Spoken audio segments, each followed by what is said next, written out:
All right. Welcome, welcome, welcome, man. This is going to be a ton of fun. This is the first edition of the 4 Minute Forecast.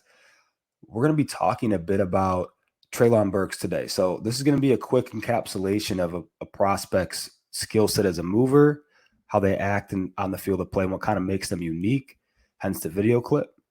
Then we're going to talk about their areas of improvement and what should we expect from them early on in their NFL careers to kind of clean up. Then we're going to talk about just a little bit about what their season looks like at the NFL level in terms of them in fantasy, as well as an NFL player in terms of do we view them as a future Pro Bowler, All Pro, potential Hall of Fame caliber prospect. And then we're going to talk about their dynasty value, right? Where they at in rookie drafts, and a guy like Treylon Burks too. We'll get started right with him.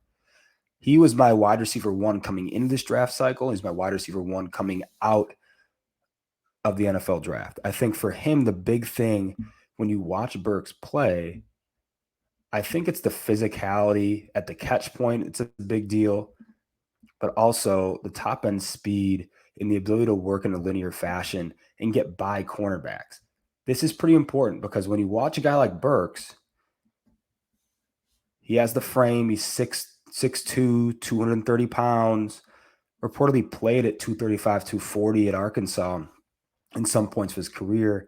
But I'm going to highlight a couple of these things of what I liked about Burke, especially in this game and on this play in particular. It's the abruptness at the line of scrimmage is kind of unique for his size. We don't talk about Burks having a lot of route nuance, but this is the part of him as a mover that really intrigues me to his potential ceiling as a Pro Bowl caliber prospect. On AGS, the Ascension grading system I created for Angel Analysis, I have him as a Pro Bowl caliber prospect, right? The wide receiver one in this class, film and analytics combined. And for me, when I looked at him, he was a combination of Demarius Thomas and Laviska Shenault Jr. Biggest reason being is like the late Demarius Thomas, he could use his body to wall off defenders and also had the linear capabilities at that size to get by people. And that's a really important thing when we're talking about a guy that can be a three-level asset to an NFL offense. But then also the alignment versatility. That's a big deal when we're talking about, hey, can this guy line up inside, outside, in the backfield? He can. And we saw that with Laviska Shenault Jr. in his rookie season in Jacksonville, not so much in the sophomore campaign under Urban Meyer, but then also at Colorado when you watch his game tape. He was a Colorado buff, man. He lit it up back there. So really quick with Burks, watch the abruptness here and watch the negative angles that he creates. I hope you guys can see my cursor right here. But Matt Waldman and I were talking about this a little bit. This really is unique for a guy his size to create these steep shin angles and able to produce force in linear fashion. But then also the ability to throw by defenders and use his physicality and frame.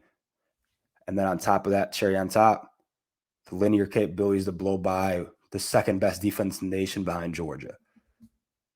That speed is unique. 4.55 in the 40 for me doesn't really encapsulate the type of linear athlete that Burks is. He ran 22.6 miles an hour on the field of play. That's a number that less than 1% of the NFL is hitting over the last 5-10 years. So to give you an idea of what type of prospect Burks is in that regard. When we talk about what he needs to work on, I think it's just refining his overall skill set, man, as a receiver. Just becoming more of a three-level threat, like I said before. Working more level 2 concepts. In breakers at level 2 are going to be important for him in order for him to become kind of a safety blanket for a quarterback in the middle of the field.